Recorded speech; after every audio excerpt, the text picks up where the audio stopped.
আমার নবী বলছেন ফজরের নামাজের 2 রাকাত যে সুন্নাত আছে, এই 2 রাকাত সুন্নাত নামাজের মূল্য হচ্ছে জমিন থেকে আসমান পর্যন্ত যতটুকু জায়গা তত পরিমাণ সওয়াব। আপনি ফেয়ার অ্যান্ড হ্যান্ডসাম বাদ দেন, আপনি ফেয়ার অ্যান্ড লাভলি ম্যান বাদ দেন, গার্নিয়ার ম্যান বাদ দেন, আপনি ওই হাবিব তাসকিয়ারে গিয়ে আপনার ফেসিয়াল করা বাদ দেন, আপনি ফজরের নামাজে গিয়ে ওযুটা করেন না, তারপর দেখেন না আপনার চেহারার গ্লেজ কি কেমন মারে। আপনি হাজার হাজার টাকা ফেসিয়াল করেন, আপনি হাজার হাজার টাকা বিউটিশিয়ানকে দিয়ে দিচ্ছেন, দিয়েন না, এগুলো আপনি ফিলিস্তিনের ভাই বোনের জন্য রেখে যান, ঠিক কিনা কথা বলেন? আপনি লক্ষ লক্ষ টাকা বিউটিশিয়ানকে দেওয়ার দরকার নাই। আপনি 5 ওয়াক্ত 5 বার ওযু করেন না, আপনার চেহারা দেখলেই শত্রু কাবু হয়ে যাবে, ঠিক কিনা কথা বলেন? আমি কোন বিউটি পার্লারের বিরুদ্ধে মানুষ না ভাই। বিউটি পার্লার, বিউটিশিয়ান যারা কাজ করে এটা একটা প্রফেশন, তবে হ্যাঁ এটার অতিরঞ্জন যদি হয়ে যায়, স্বামীর জন্য সাজা জায়েজ। এর বাইরে আপনারা যা করেন, আমাদের মা বোনরা এই এলাকায় মহিলা আসেনি না, সব চলে গেছে, আছে। আমার মা বোনেরা যেই পরিমাণ সাজে মেহেদি অনুষ্ঠানে যাওয়ার সময়, আগে পুরুষরা তেমন বিউটি পার্লারে যেত না, এখন পুরুষরা আরো বেশি। কালকে না পরশু দেখলাম একটা খেড়ি মাসাজ করতে গিয়ে রক্সিরি কাটে পড়ে গেছে, ঠিক কিনা কথা কন? সাবধান, সতর্কতার কোনো মায়ের নাই। আপনার সেলুনে গিয়ে ওই মানুষটাকে দিয়ে আপনার মাথা মাসাজ করাইতে হবে না। সায়েন্স বলছে আপনি জাস্ট অন টাইম নামাজ পড়েন, আপনার মাথা মাসাজ সিজদায় হয়ে যাবে। কথা জোরে বলেন না, ঠিক কিনা? আপনি সেলুনের ওই মানুষ, ওই ভাইকে আর 10-20 টাকা 50 টাকা এমনি দিয়ে দেন, এতে কোনো অসুবিধা নেই। কিন্তু আপনি মাথা মাসাজ, ঘেড়ি মাসাজ, রক পিঠ মাসাজ যেগুলো করান সেলুনে গিয়ে, এগুলো সব কিছুর সমাধান একটা প্যাকেজে আছে, নামাজের ভিতরে আছে। অ্যাকর্ডিং টু সায়েন্স আপনি যদি পারফেক্টলি নামাজে দাঁড়ান, শোনেন, যখন আমরা আল্লাহু আকবার বলে এভাবে হাত তুলি, আছে না নাই? আবার অনেকে তো হাত তুলে এভাবে, এর দূর দূরে যাওয়ার দরকার কি, কাছের তো কাছে যাই, এটা তো কাছে, কাছের থেকে কাছে মারে দিই, এর দূর দূরে আসলে তো বহুত দূর, প্রায় 3-4 কিলোমিটার দূরে আসতে হইতেছে। এটা করবেন না, পারফেক্টলি এখানে আসবেন অ্যাকর্ডিং টু সায়েন্স। আমি পড়ে বলছি আপনাকে, গবেষণা করে বলছি। কিতাবের নাম হলো সুন্নাতে মুস্তাফা এন্ড জাদিদ সায়েন্স, লেখকের নাম তারেক মাহমুদ চুইগাত। উনি গবেষণা করে লিখছেন, বিশ্বের কিছু অনেকগুলো বিজ্ঞানী গবেষণা করেছে নামাজ নিয়ে। যখন একজন বান্দা এভাবে হাত তুলে এখানে আঙ্গুল লাগায়, তখন তার 2 আঙ্গুলের সাথে কানের সাথে লেগে একটা বিদ্যুৎ আয়ন হয়, এবং এসে যখন নাভিতে হাতটা রাখে, নাভিতে পুরুষ হাত বাঁধা, এটা বিজ্ঞানসম্মত। গোটা শরীরের অসংখ্য সেল যেগুলো অলরেডি ঝিমিয়ে গেছে, ঘুমিয়ে গেছে সেল, এখানে আমাদের শরীরে লক্ষ কোটি সেল আছে। নামাজে যখন আপনি আল্লাহু আকবার বলে নাভিতে হাত রাখবেন, পুরুষরা সাথে সাথে গোটা শরীরের হাজার হাজার লক্ষ লক্ষ ঘুমন্ত সেল অ্যাক্টিভ হয়ে যাবে। আর যখন আপনি শুরু করে দেবেন আলহামদুলিল্লাহি রাব্বিল আলামিন আর রহমানির রহিম মালিকি ইয়াউমিদ্দিন إياك نعبد وإياك نستعين اهدنا الصراط المستقيم صراط الذين أنعمت عليهم غير المغضوب عليهم ولا الضالين।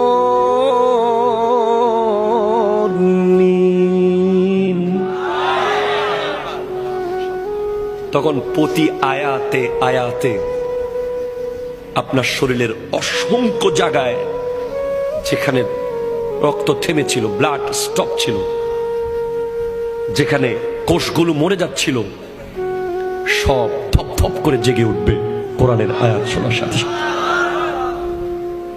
এজন্য যে সমস্ত মা বোনেরা নামাজ পড়ে ওদের সন্তান, আর যে সমস্ত মা বোনেরা নামাজ পড়ে না ওদের সন্তান, দুই সন্তানের মধ্যে আকাশ আর পাতাল বেশ কম থাকবে। আচরণে, ভদ্রতায়, নম্রতায়, ধৈর্যতে, সবকিছুতে পার্থক্য থাকবে।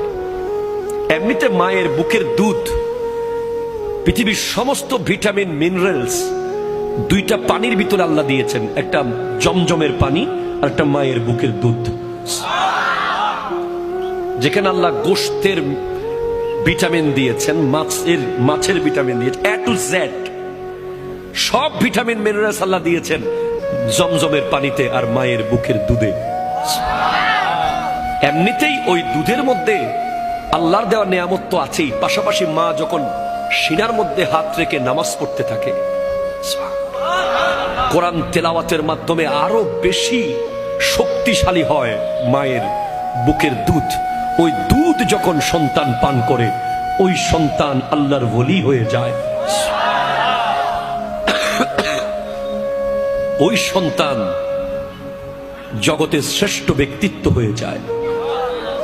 ওই সন্তান সমাজ সেবক হয়। ওই সন্তান ধৈর্যশীল হয়। যে সমস্ত মারা নামাজ পড়ে পড়ে সন্তানকে দুধ পান করায়। আব্দুল কাদের জিলানী রহমতুল্লাহ আলাইহি, ওনার মা ওনাকে পেটে রাখা অবস্থায় সব সময় কোরআন তিলাওয়াত করতেন। দুনিয়াতে আসার পরেও কোরআন তিলাওয়াত করতেন বলে আব্দুল কাদের জিলানী রহমতুল্লাহ আলাইহির একটা স্পেশালিটি হলো উনি মায়ের পেটে সেহেরি খেয়েছেন, দুনিয়াতে এসে ইফতার করেছেন।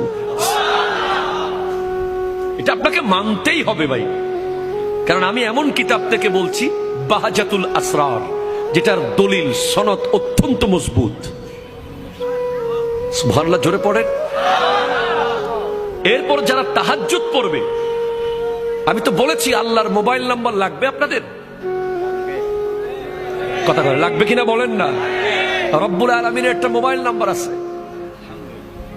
আমাদের কওমি ঘরানার এক হুজুরের মুখে আমি শুনেছি, আমার খুব ভালো লেগেছে কথাটা। উনি বলছেন আল্লাহর মোবাইল নাম্বার হচ্ছে 222। বলে কেমনে? রাতের 2টা বাজে 2 রাকাত তাহাজ্জুদ, 2 ফোঁটা চোখের পানি। রাতের 2টা বাজে 2 রাকাত তাহাজ্জুদ, 2 ফোঁটা চোখের পানি। আল্লাহর সাথে আপনার কথা শুরু হয়ে যাবে।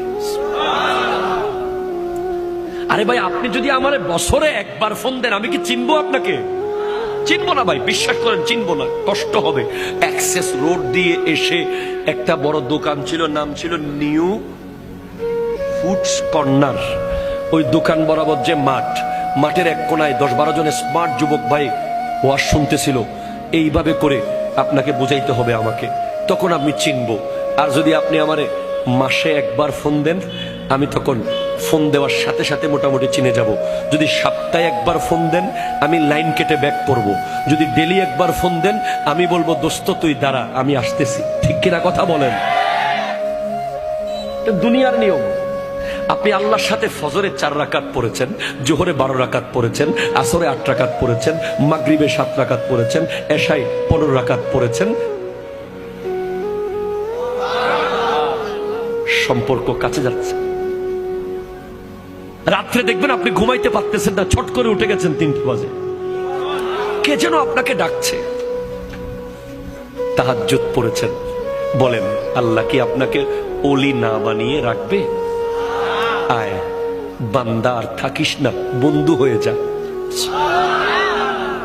অ্যাকর্ডিং টু সায়েন্স, সমাজের যে নেতা হবে, কি হবে? জোরে কয় না, কি হবে? মসজিদের যিনি সভাপতি হবে, এলাকার মহল্লার যিনি সর্দার হবে, যিনি দেশের শাসক, সমাজের শাসক, ইউনিয়নের শাসক, জেলার শাসক, উপজেলার শাসক, অ্যাকর্ডিং টু সায়েন্স তাকে তাহাজ্জুদ গুজার বান্দা হওয়া উচিত, ঠিক কিনা বলেন? তাহাজ্জুদ নিয়ে গবেষণা করেছে আমেরিকার একদল বিজ্ঞানী। তারা বলছে এটা কি সিস্টেম, রাতের মাঝরাতে ঘুম থেকে উঠে যাওয়া, এটা কি শরীরের জন্য কোনোভাবে ভালো হতে পারে? তখন তারা এক দলকে ঘুম পাড়িয়ে রেখেছে আর এক দলকে ঘুম থেকে তুলে দিয়েছে তাহাজ্জুদের টাইমে, দুইটা দল। পরে দেখা গেছে যারা তাহাজ্জুদের টাইমে ঘুম থেকে উঠে যায় তাদের ডিসিশন নেওয়ার ক্ষমতা সবচেয়ে বেশি অ্যাপ্রোপ্রিয়েট হয়।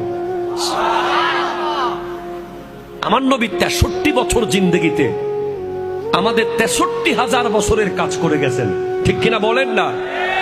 কেমনে পারলেন? হ্যাঁ, উনি নবী, ওনাকে আল্লাহ ক্ষমতা দিয়েছেন, কিন্তু আমার নবীজির জন্য তাহাজ্জুদ ফরজ ছিল।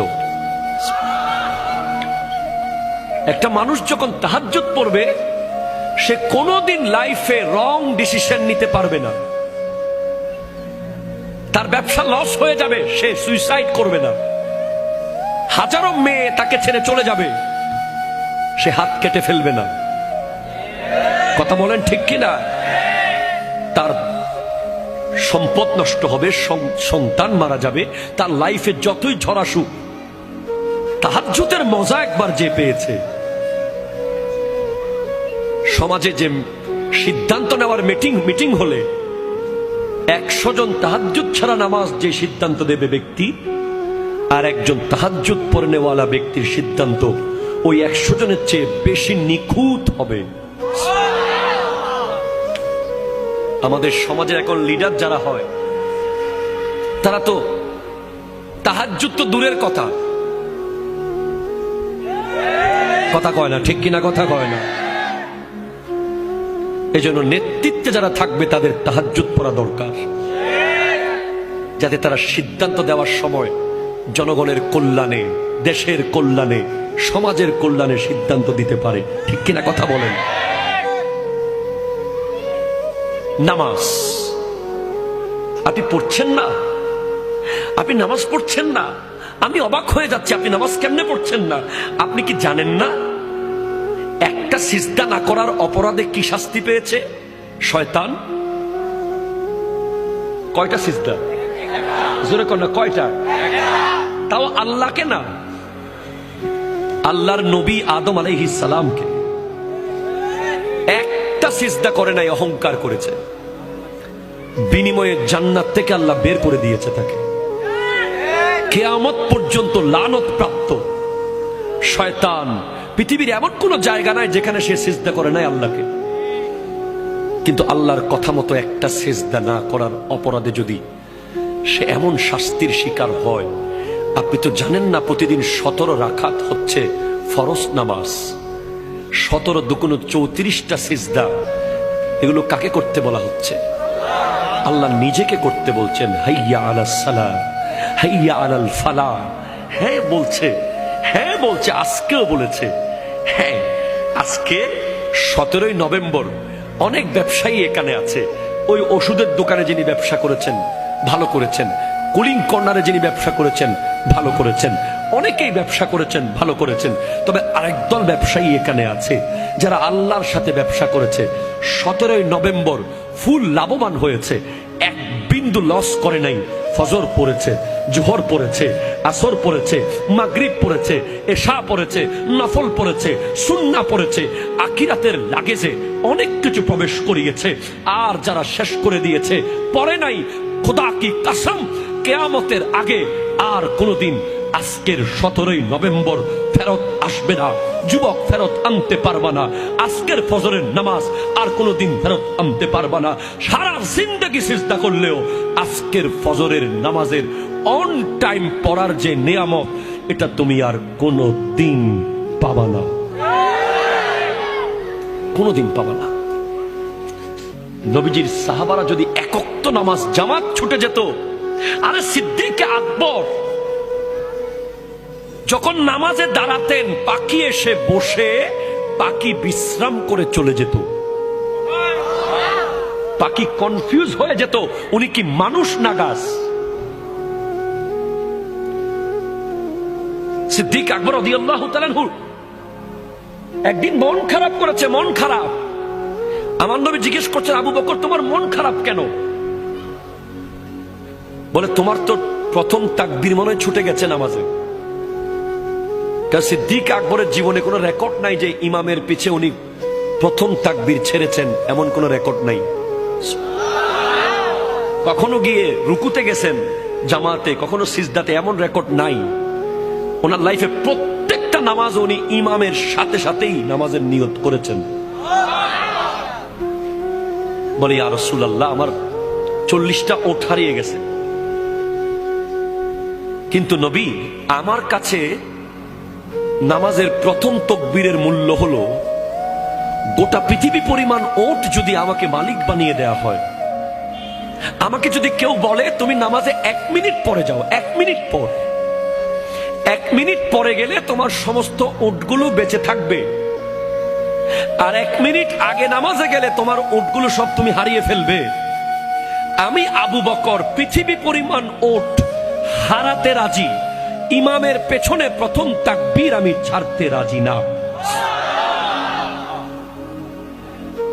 আপনি জানেন, আপনি হাসতেছেন এখনো, আপনি এখনো গল্প করছেন। আপনি কি জানেন জীবনটা কি? আপনি জানেন না আসলে। আমার নবীজি বলেছেন, আমি যা জানি তোমরা যদি তা জানতে তোমরা কোনো দিন হাসতে না। হ্যাঁ,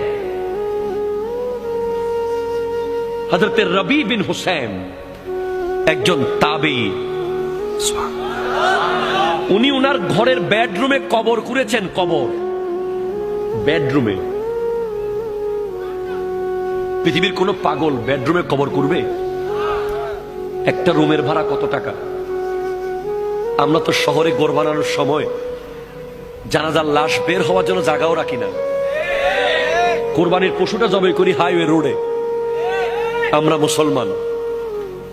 আর আল্লাহর নবীর কলিজার টুকরা সাহাবাদেরকে যারা দেখেছেন, তাবেঈনদের একজন রবি বিন হুসাইন, উনি ওনার ঘরের বেডরুমে কবর করেছেন। কেন জানেন?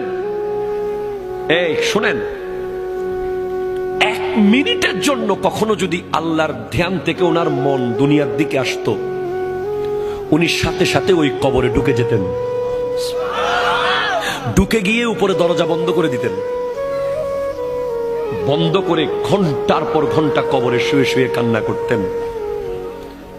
যখন মনে হতো যে আল্লাহ বোধহয় এবার মাফ করেছে, কি উনি সুদ খান নাই, ঘুষ খান নাই, জুলুম করেন নাই, মিথ্যা বলেন নাই, গীবত করেন নাই, শুধু 1 মিনিটের জন্য দুনিয়ার দিকে মন গেছে, উনি কবরে ঢুকে গেছেন। ওনাকে জিজ্ঞেস করা হয়েছে, তোমাকে এরকম আখিরাতের প্রতি ভয় কে কে তোমাকে এমন আখিরাতমুখী করলো? উনি বলছেন, কামারের দোকান। আমি রবি যখন কামারের দোকানের পাশ দিয়ে যাচ্ছিলাম, আমি দেখছিলাম বড় বড় লোহার কদ্দা আগুনে গলে যাচ্ছে। তখন আমি ভাবলাম, লোহা যদি দুনিয়ার আগুনে জ্বলে পুড়ে গলে যায়, আমার হাতের চামড়া তো অনেক নরম, আমি জাহান্নামের আগুনে কিভাবে জ্বলবো? আপনি কি জাহান্নামের আগুন সম্পর্কে জানেন? হাদিসে পাকে আছে, জাহান্নামের আগুন 3000 বছর ধরে জ্বলছে। 3 ঘন্টা আগুন লাগলে এখানে সব ছাই হয়ে যাবে। কন্টিনিউ 3 ঘন্টা যদি আগুন কন্টিনিউ থাকে, আর জাহান্নামের আগুন 3000 বছর ধরে জ্বলছে, কিয়ামতের মাঠে জাহান্নামের আগুন দৌড় মারবে। জাহান্নাম চিৎকার করবে, আল্লাহ আমার খানা দাও, বেনামাজিদেরকে দাও। গাই, জাহান্নামে একটা গর্ত আছে, গাই গাই, ওই গর্তের নাম গাইয়ুন। ওই গর্ত বেনামাজিদের দিকে দৌড় দেবে, দৌড় দেবে। 70,000 ফেরেশতা শিকল দিয়ে ধরে রাখবে ওই জাহান্নামকে টেনে। তখন জাহান্নাম ঠান্ডা হবে একটা জিনিস দিয়ে, সেটা হচ্ছে নামাজি বান্দাদের চোখের পানি। যারা নামাজ শেষে মোনাজাতে চোখের পানি ফেলে, ওই পানিগুলো যদিও টাইলসে পড়ে যায় মনে করেন না, ওগুলো আল্লাহ রিজার্ভ ফান্ডে রেখে দেন। ওই পানিগুলো এভাবে জাহান্নামকে ছিটিয়ে দেওয়া হবে, জাহান্নাম মুহূর্তের মধ্যে ঠান্ডা হয়ে যাবে। নামাজের কত মূল্য হলে হযরতে ফাতেমাতুজ জাহরা রাদিয়াল্লাহু তাআলা আনহা আমার নবীজির কন্যা একটা সিজদা করতেন তাহাজ্জুদের ফজর হয়ে যেত। উনি আল্লাহর কাছে শুধু চাইতেন, আল্লাহ একটা লম্বা রাত আমাকে দিও, আমি একটু মন ভরে তোমাকে সিজদা করব। নামাজের কত মূল্য হলে ইমাম হোসেন রাদিয়াল্লাহু তাআলা তলোয়ারের নিচে নামাজ পড়েছেন, আর 10 মিনিট পরে নামাজ পড়লে উনি সমস্ত ইয়াজিদ বাহিনীকে কেটে ফেলতে পারতেন। কিন্তু না, যেই তলোয়ার গাজর মূলার মতো কাটতেছিল ইয়াজিদিদেরকে, সেই তলোয়ার হঠাৎ থেমে গেল মসজিদের আজানে। উনি নামাজে দাঁড়িয়ে গেছেন। কবর ডেকে ডেকে বলছে আমাদেরকে, কবর ডেকে ডেকে বলছেন, কবরস্থানে গিয়ে একটু শোনেন না। আল্লাহ আমাদেরকে সেটা শোনার ক্ষমতা দেয়নি বলে আমরা শুনতে পারতেছি না কবরের আওয়াজ। কিন্তু আমার নবী শুনেছেন, আমাদেরকে বলেছেন কবর প্রতিদিন 10টা বাক্য বলে বলে ডাকে। তার মধ্যে 1 নম্বর, তাসআ আলা জাহরি ওয়া মাসিরুকা ফি বাতানি। আমার পিঠের উপরে দৌড়াদৌড়ি করতেছিস তোরা, এত অহংকার। আমি কবরের পিঠের উপরে এত ভাবসাব তোর, কিসের এত অহংকার তোর? ওয়া মাসিরুকা ফি বাতানি, কালকে আমার পেটে তুই আসবি, কালকে। ঠিক কিনা কথা বলেন না? কালকে আসবি আমার পেটে তুই, কবর বলছে। 2, ওয়াত্তাসআ আলা জাহরি ওয়া তুআজ্জাবা ফি বাতানি। আমার পিঠের উপরে গুনাহ করছিস, আমার পেটে তোকে আসতে হবে। কবর বলছে ওয়াতানদিমু আলা জাহরি, আমার পিঠের উপরে হাসি ঠাট্টা মজাক করছিস। ওয়াতাবকি ফি বাতানি, আমার পেটে তোকে কাঁদতে হবে। হ্যাঁ, জি, না না না, মুসলমানের ছেলেকে আল্লাহ হাসতে বানায় নাই। মুসলমানের ছেলে এক লাইন অযথা কথা বলতে পারে না। কোরআন বলেছে ডাক্তার সফল বলেনি, কোরআন ইঞ্জিনিয়ার সফল কোরআন বলেনি, পলিটিশিয়ান সফল কোরআন বলেনি, ব্যারিস্টার সফল কোরআন বলেনি। কোরআন বলছে কাদ আফলাহাল মুমিনুন, মুমিনরাই সফল, মুমিনরাই সফল, মুমিনরাই সফল। ঠিক কিনা বলেন না? কোরআন বলে নাই বাড়িওয়ালারা সফল, কোরআন বলে নাই গাড়িওয়ালারা সফল, কোরআন বলে নাই পিএইচডিরা সফল, কোরআন বলে নাই অমুক সফল। কোরআন বলেছে কাদ আফলাহাল মুমিনুন, মুমিনরাই সফল। মুমিন কে? কে মুমিন? আল্লাযীনা হুম ফি সালাতিহিম খাশিউন, যারা হৃদয় দিয়ে নামাজ পড়ে, যারা কলিজা দিয়ে নামাজ পড়ে, নামাজে গেলে দুনিয়ার কথা যারা ভুলে যায়। ওয়াল্লাযীনা হুম আনিল লাগযি মুরিদুন, যারা এক লাইন অযথা কথা বলে না। ওয়াল্লাযীনা হুম লিযাকাতি ফাইলুন, যারা জাস্ট টাইম যাকাত দিয়ে দেয়। ওয়াল্লাযীনা হুম লিফুরুজিহিম হাফিজুন, যারা লজ্জাস্থানকে হেফাজত করে। জীবনের মহামূল্যবান সময় চলে গেছে। মুসলমানের ছেলেরা যেন নামাজ পড়তে না পারে, এজন্য সমস্ত রকমের আয়োজন করে রেখেছে ইহুদি খ্রিস্টানরা। ঠিক কিনা কথা বলেন? মুসলমানের ছেলে যেন নামাজ পড়তে না পারে, এজন্য নেইমার আর ক্রিস্টিয়ানো রোনালদোকে কিনেছে সৌদি আরব। ঠিক কিনা কথা ধরে বলেন? আজকের সৌদি আরবের নিউজ দেখেন আপনারা, রিয়াদে কাবা ঘরকে স্ক্রিনের মধ্যে রেখে বেগানা নারী নাচতেছে। মুসলমানের ছেলেকে ধ্বংস করে দেওয়ার জন্য প্রতিদিন গেম তৈরি হচ্ছে, প্রতিদিন সফটওয়্যার তৈরি হচ্ছে, প্রতিদিন ব্যাটিং সাইট তৈরি হচ্ছে, প্রতিদিন প্রতিদিন কিছু না কিছু হচ্ছে। মুসলমানের ছেলেকে মসজিদ থেকে গলা ধাক্কা দিয়ে বের করতে হবে না, একটা জিন্সের প্যান্ট মুসলমানের ছেলেকে বের করে ফেলেছে মসজিদ থেকে। হ্যাঁ, আমার কথা বিশ্বাস না হলে আপনি গবেষণা করেন না। যেদিন থেকে জিন্সের প্যান্ট এসেছে সেদিন থেকে শত শত যুবক নামাজ থেকে দূরে চলে গেছে। কেন? কারণ ওই প্যান্ট পরে সে বসতে পারে না, ঠিকভাবে প্রস্রাব করতে পারে না, পরে বলে হুজুর আমার প্যান্টের সমস্যা। আপনি তো বুঝেন নাই সেটা। মুসলমানের ছেলেকে ট্রিট দেওয়া হয়েছে, ট্রিট। পাশ করেছিস ট্রিট দে, বিয়ে করেছিস ট্রিট দে, ফলো হইছে ট্রিট দে। ট্রিট করতে থেকে এসেছে। ট্রিট কোথায় পাইলা তোমরা? ইসলাম তো ট্রিটকে দেয় না, ইসলাম ফাতেহা দিয়েছে। ঠিক কিনা বলেন না? একটা যুবক যাচ্ছে ট্রিটে, একটা যুবক যাচ্ছে ফাতেহাতে। বিশাল পার্থক্য হয়ে যাবে। যে ট্রিটে যাবে তার ফ্যান থাকবে সিরা,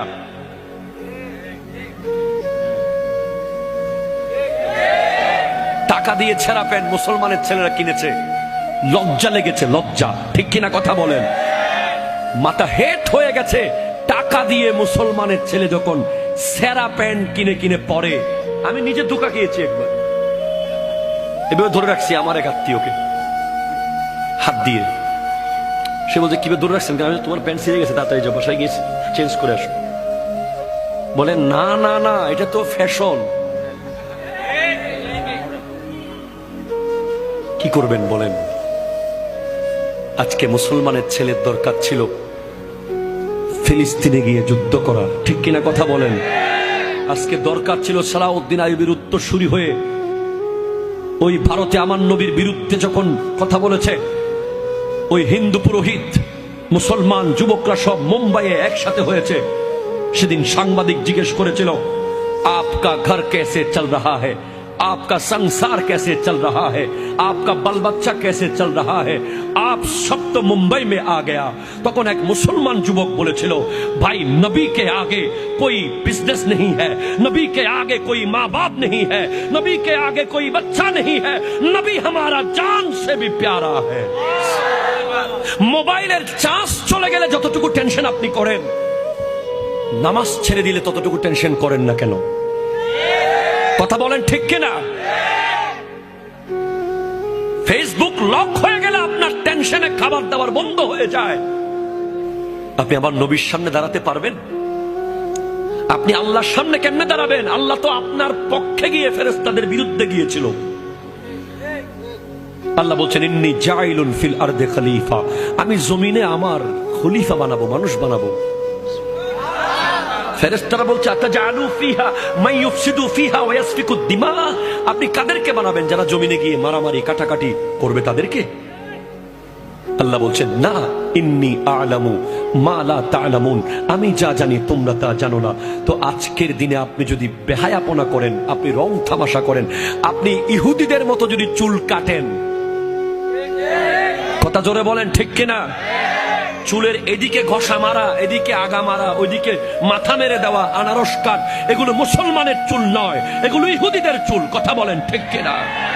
হাত তুলে বলেন ঠিক কিনা বলেন। আপনি আগে মাথার চুল ঠিক করেন, তারপর ফিলিস্তিনের পক্ষে কথা বলেন। আপনার আপাদে মস্তক আপনি চেক করেন, ইহুদিদের কি কি আপনার ভিতরে ঢুকে গেছে। আপনি যে নেইমার আর মেসিকে নিয়ে শত শত দিন বন্ধুর সাথে তর্ক করেছেন, সেই নেইমার আজকে কোথায়? সৌদি আরবে। আপনার আমার ফিলিস্তিনের ভাই বোনদের টাকা, আপনার আমার টাকা, তেলের টাকা, আল্লাহর দেওয়া টাকা, সেই টাকা আজকে নেইমারকে 5 স্টার হোটেলে রেখে সৌদি আরবকে ফুটবল শেখানো হচ্ছে। বিনিময়ে কি পেলাম? ফুটবলের মধ্যে এখন কালিমা। আপনি ইন্টারনেটে সার্চ করেন, মেড ইন চায়না ফুটবল বানাচ্ছে, শত শত বল যেখানে সৌদি আরবের পতাকা লাগানো আছে, লা ইলাহা ইল্লাল্লাহু মুহাম্মাদুর রাসূলুল্লাহ। ফুটবল তো আপনি জানেন লাঠির জিনিস, ঠিক কিনা? আর তর্ক করবেন আপনি? আপনি যেভাবে বন্ধু নিয়ে চিপস, কোক, স্প্রাইট, চনাচুর নিয়ে যেভাবে বিশাল এলইডি টিভিতে ফুটবল কোপা আমেরিকার ফাইনাল দেখতে বসেছিলেন, সেভাবে যদি একবার নিজের ঘরে কোরআন তেলাওয়াত করতে বসতেন, আপনি ওলি আল্লাহ হয়ে যেতেন। ঠিক কিনা কথা বলেন? বসেন নাই, বসেন নাই। আপনাকে আল্লাহ বলবে, শেষ কথা আমার শেষ কথা। আল্লাহ বলবে, তুই ঢাকা যাওয়ার সময় 3 ঘন্টার ভিতরে সব প্রস্তুতি নিতে পেরেছিস। গামছা, লুঙ্গি, ব্রাশ, টুথপেস্ট, টিকিট সব 3 ঘন্টায় রেডি। তুই দুবাই যাওয়ার সময় 3 দিনে সব প্রস্তুতি নিয়েছিস। আর আমি আল্লাহর সামনে আসার জন্য তোকে 90 বছর টাইম দিয়েছিলাম, তোকে 70 বছর টাইম দিয়েছিলাম, তোকে 50 বছর টাইম দিয়েছিলাম। কই তুই এত অগোছালো কেন? কোথায় তোর আমল নামার এই হাল কেন? বাস এই প্রশ্নের উত্তর যেন দিতে পারেন আল্লাহর সামনে। আল্লাহ পাক আমাদেরকে কবুল করুন।